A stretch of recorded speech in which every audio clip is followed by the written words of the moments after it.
नमस्कार. नवीन वर्षामध्ये नवीन पद्धतीने मनी मॅनेजमेंट सुरू केलंय की नाही? पण हां, ही गुंतवणूक करताना मित्रांना तुम्ही टिप विचारणार आहातच आणि विचारा, त्यात काही वाईट नाहीये. पण फक्त मित्रांच्या टिपवरती गुंतवणूक करू नका. आणि गुंतवणूक करताना सर्वसामान्य लोकांना एक कन्फ्युजन असतं. डायरेक्ट इक्विटी घ्यावं का म्युच्युअल फंड घ्यावं? खूप लोकांना हेही वाटतं, की म्युच्युअल फंडमध्ये एवढी ग्रोथ होत नाही. डायरेक्ट इक्विटी पटपट ग्रो करतं. मल्टी बॅगर स्टॉक्स तिथे मिळतात आपल्याला. एका दिवसामध्ये आपण रातोरात श्रीमंत होऊ शकतो. कारण YouTubeवरती श्रीमंत होण्याच्या खूप साऱ्या गोष्टी, कहाणी आपल्याला लोकं सांगत असतात. आणि म्हणूनच आपण ट्रेडिंग, एफ-एन-ओ किंवा IPOला अप्लाय करणं, डायरेक्ट स्टॉकला अप्लाय करणं, हे सगळं करत असतो. पण मागचा इतिहास काय सांगतं हे बघणं खूप गरजेचं आहे. जर मागे वळून पाहिलं तर इतिहास आपल्याला खूप काही शिकवतं आणि इतिहास परत रिपीट होतं असं आपले जुने लोकं बोलले. तर डायरेक्ट इक्विटी आणि म्युच्युअल फंड ह्याच्यात मागे वळून पाहिलं तर कुणी बाजी मारली हा एक मोठा प्रश्न खूप लोकांना असतो. आणि ह्या प्रश्नाचं उत्तर फक्त एक एक्सपर्ट म्हणून मी जर बोलले, तर ते पटणार नाही तुम्हाला. कारण डेटा हा खूप महत्वाचा आहे. डेटा म्हणजे दाता.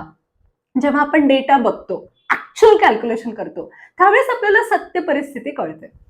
आता as a international certified financial coach, financial क्लिनिकमध्ये जेव्हा लोकं रिव्ह्यू करायला येतात, त्यावेळेस बऱ्याचदा मी हे बोलते, की म्युच्युअल फंडमध्ये खूप जास्त ग्रोथ झालेली आहे. पण कधी-कधी काही लोकांना हे पटतं आणि काही लोकांना हे पटत नाही. आज तुम्हाला ह्याचा पुढचा जो व्हिडिओ आहे, हा विजय मंत्री सरांचा एक व्हिडिओ आहे. विजय मंत्री सर कोण आहे? असा तुम्हाला आता एक प्रश्न असेल, तर विजय मंत्री हे काही सर्वसामान्य माणूस नाहीये. त्यांनी खूप मोठा अनुभव इक्विटी, डेट या जगामध्ये, या या कामामध्ये दिला आहे. ते को-फाउंडर आहे, चीफ इन्व्हेस्टमेंट स्ट्रॅटेजिस्ट आहे. त्यांनी म्हणून खूप साऱ्या कंपन्यांमध्ये काम केलेलं आहे. HDFCमध्ये, त्यानंतर त्यांचं आदित्य बिर्लामध्ये असं खूप मोठा दांडगा एक्सपिरियन्स आहे त्यांचा. आणि विजय मंत्री सरांनी आज तुम्हाला एक व्हिडिओच्या स्वरूपामध्ये हा जो पुढचा डेटा पॉइंट आहे तो दिलेला आहे, की इक्विटी की म्युच्युअल फंड जास्त फायदेशीर काय? पुढचा व्हिडिओ हा हिंदीत असेल. पण आपण सगळे भारतीय ना, हिंदी मूव्ही आपण बघतो, मग हिंदी व्हिडिओ पण बघा आणि हा व्हिडिओ एंडपर्यंत बघा. कारण जेव्हा तुम्ही हे डेटा बघाल, त्यावेळेस तुम्हाला खरं कळेल, इक्विटी जास्त पॉवरफुल आहे का म्युच्युअल फंड.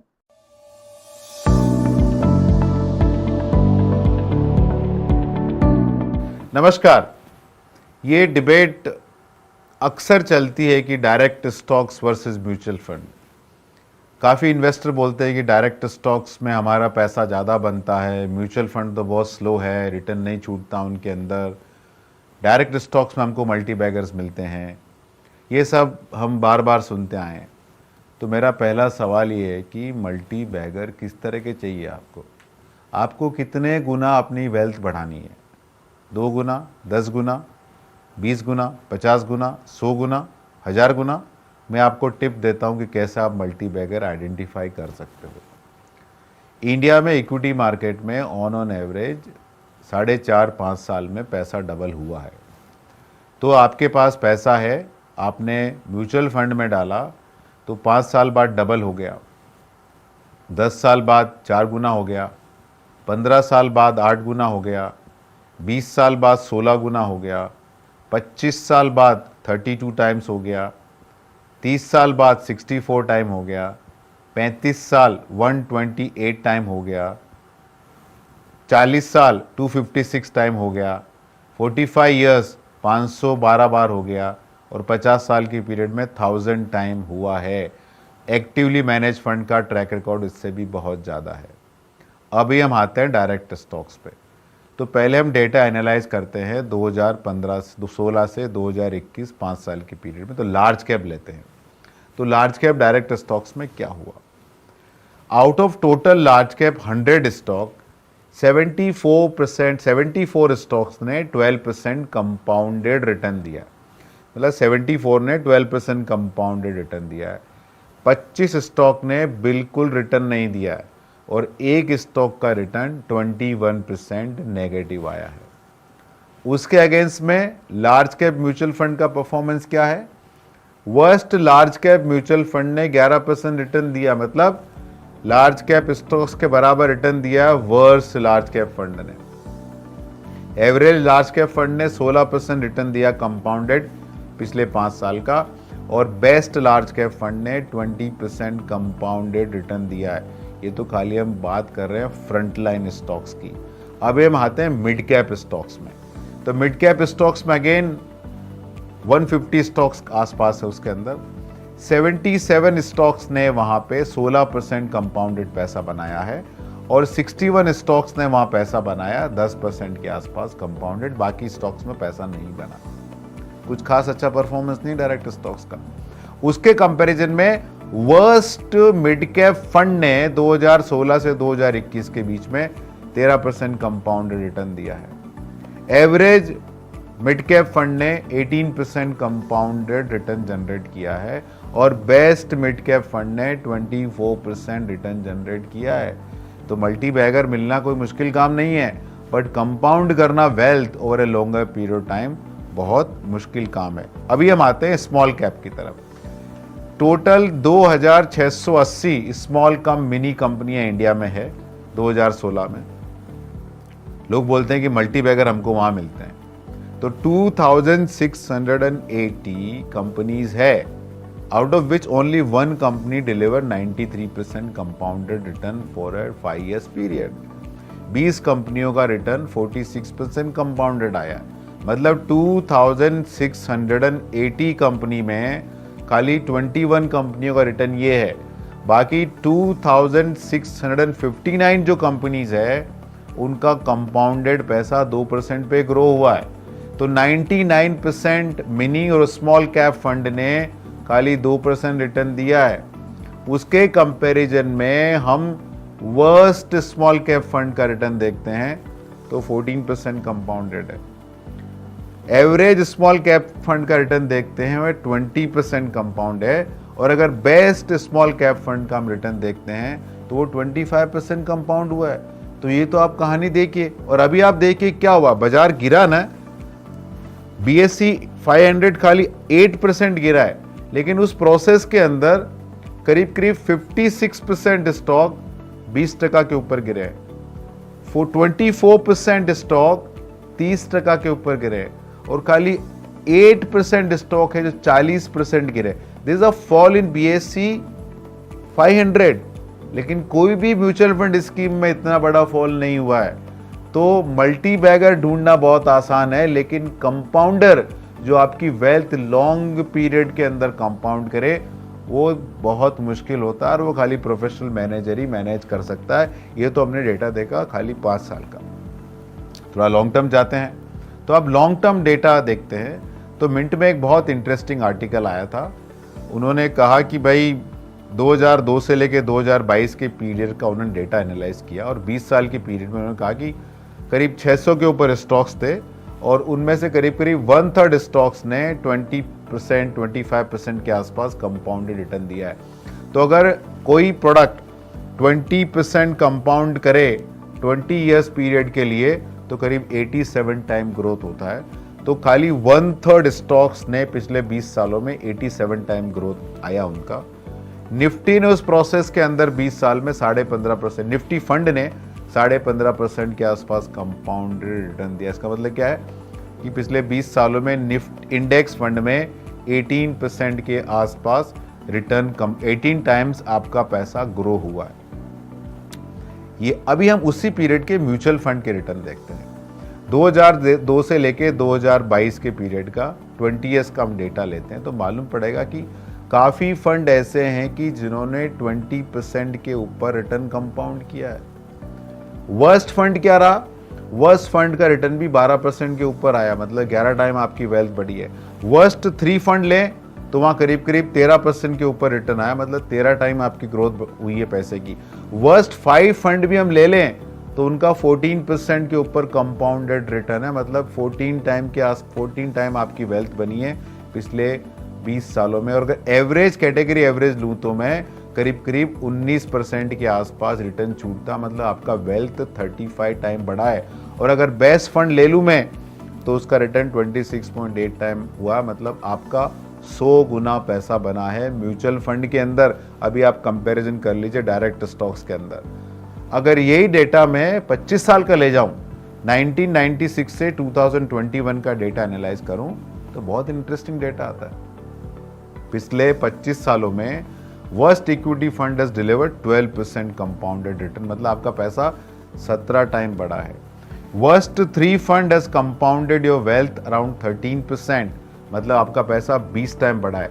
वर्स्ट 5 फंड आपका रिटर्न कंपाउंड हुआ है 13.66% से 25 साल के पीरियड में, मतलब वर्स्ट 5 फंड भी आपने चूज किए ना, तो 25 सालों में 26 गुना आपका पैसा बना है। Average of all fund returns are close to 19%, मतलब 25 सालों में 74 टाइम आपका पैसा बना है। और बेस्ट फंड जो कि HDFC टैक्स सेवर फंड है, उसका 25 साल का ट्रैक रिकॉर्ड है 25.80% ग्रोथ, मतलब 300 टाइम के आसपास आपका पैसे का ग्रोथ हुआ है। तो जब हम डेटा देखते हैं तो आपको ये डेटा देखना जरूरी है कि म्यूचुअल फंड में लॉन्ग टर्म में कितना बड़ा पैसा बनता है। एक्टिवली मैनेज म्यूचुअल फंड ने इंडिया में अमेजिंग परफॉर्मेंस दिया है। तो आप कंसिस्टेंट कंपाउंडर पे ध्यान दीजिए, आप ये ध्यान दीजिए कि परमानेंट लॉस ऑफ कैपिटल नहीं हो। अभी हमने देखा कि रिसेंट पास्ट में because of lockdown, adoption of IT, काफ़ी नए जनरेशन के इन्वेस्टर आए हैं, काफ़ी डीमैट के अकाउंट खुल रहे हैं। और जो यंगस्टर, उनको लगता है कि पैसा बनाना बहुत आसान है, अपना ऐप पे चले गए, ट्रेड किया, पैसा बना। राइजिंग बुल मार्केट में आपको बहुत अपॉर्चुनिटी मिल जाती है, पैसा बन भी जाता है, लेकिन जिस तरह से पैसा बनता है ना, वैसा ही पैसा निकल भी जाता है। डायरेक्ट स्टॉक्स आइडेंटिफाई करके उसमें इन्वेस्ट करना इज लाइक कोई क्रिकेट में अच्छा शॉट खेलना है। आपने चौका मार दिया, छक्का मार दिया, बहुत अच्छा लगता है, लेकिन great inning is very difficult to get created. अच्छा शॉट हर कोई खेल सकता है, लेकिन आप गेम अच्छे शॉट से नहीं जीतते हो, आप गेम अच्छी इनिंग से जीतते हो। तो म्यूचुअल फंड का पोर्टफोलियो है एक अच्छी इनिंग जैसा है, एक बात। दूसरा बात देखो, जब आप डायरेक्ट स्टॉक्स में पैसा डालते हो ना, आपका पोर्टफोलियो वेल डाइवर्सिफाइड नहीं होता है। आपके पास 5, 7, 10, 15 स्टॉक्स हो सकते हैं, लेकिन 1-2 स्टॉक का वेटेज बहुत ज़्यादा होता है। दूसरा, आप सेक्टरल डिवर्सिफिकेशन नहीं होता आपका, आप इन्वेरिएबली 1 या 2 या 3 सेक्टर के अंदर ही पैसा डालते हैं, तो आपका प्रॉपर डिवर्सिफिकेशन नहीं हो पाता। और तीसरा, आपको बहुत ही इंटरेस्टिंग चैलेंज मैं आपको देता हूँ, कोई भी मुझे डायरेक्ट स्टॉक्स का 5 से 10 साल का पोर्टफोलियो लाके दिखा दे, और वो दिखा दे कि वो पोर्टफोलियो एक्टिवली मैनेज कर रहे हैं वो, और वो portfolio actively manage mutual fund category average को बीट किया है। मैं पिछले 5, 10, 15, 20 सालों से ढूंढ रहा हूँ। लोग सोशल मीडिया पे सब जगह आके बातें करते हैं कि मल्टी बैगर, ये मल्टी बैगर, वो मल्टी बैगर। भाई तुम्हारा पोर्टफोलियो दिखा दो, मालूम पड़ जाएगा। आप एज ए इन्वेस्टर एक सिंपल चीज कर सकते हो, आप जिस दिन स्टॉक ब्रोकर को पैसा दिए, उस दिन म्यूचुअल फंड के 5 फंड, कोई भी 5 फंड ले लो, उनका NIV मार्क कर लो। और जिस दिन आपको ब्रोकर से पैसा आया या आपने वापस पैसा दिया, वापस पैसा आया, वापस पैसा दिया, उन सारे दिन इन फंड्स के NIV मार्क कर लो। बाय जिस दिन आपने ब्रोकर को पैसा दिया, समझ लो कि आपने ये फंड खरीदे हैं। जिस दिन आपको ब्रोकर से पैसा आया, अज्यूम करो कि आपने फंड बेच दिए हैं। अब आपका जो टोटल डायरेक्ट स्टॉक्स का पोर्टफोलियो, इसका वैल्यू देख लो और उसके कंपैरिजन में म्यूचुअल फंड का वैल्यू देख लो। इनवेरिएबली म्यूचुअल फंड का वैल्यू बहुत ज़्यादा होता है, क्योंकि म्यूचुअल फंड के अंदर permanent loss of capital equity mutual fund में नहीं होता है। डायरेक्ट स्टॉक्स के अंदर परमानेंट लॉस ऑफ कैपिटल होता है, होता आया है, होता रहेगा। तो मेरी एडवाइस इन्वेस्टर को है, लॉन्ग टर्म खेलिए, पोर्टफोलियो क्रिएट करिए, म्यूचुअल फंड के द्वारा वेल्थ क्रिएट कीजिए, क्योंकि म्यूचुअल फंड ने अमेजिंग वेल्थ इंडिया में क्रिएट की है, इस बात का ध्यान रखिए। फाइनली, ये आपका पैसा है, ये आपका फ्यूचर है, आप डिसाइड करें। हम इस पूरे प्रोसेस में एक बहुत छोटे इनेबलर हैं। धन्यवाद। मग काय ठरलं? डेटा ऐकला, मग डायरेक्ट इक्विटी का म्युच्युअल फंड? आता तुमच्या डोक्यामध्ये सुरू असेल की अरे आम्ही ऑलरेडी इक्विटी घेऊन ठेवलेलं आहे हर्षल, आता हा व्हिडिओ कळतोय. त्या इक्विटीला पण रिव्ह्यू करता येईल. फिनान्शियल क्लिनिक तुमच्या सगळ्या इक्विटीच्या पोर्टफोलिओ डीप रिव्ह्यू करून देते आणि हा तुमच्या जुन्या म्युच्युअल फंडला पण रिव्ह्यू करून देते. हे रिव्ह्यू जर तुम्ही नीट केले आणि तुमचे गोल कागदावरती आणले तरच तुम्ही गोल बेस्ड पद्धतीने मनी मॅनेजमेंट करू शकाल आणि सुखी समृद्ध होऊ शकता. नवीन वर्षाला जसं हेल्थ चेकअप करता तसं तुमच्या पैशांचंही हेल्थ चेकअप करून घ्या. फिनान्शियल क्लिनिक त्याला मदत करेल. कॉल करा, आवडेल.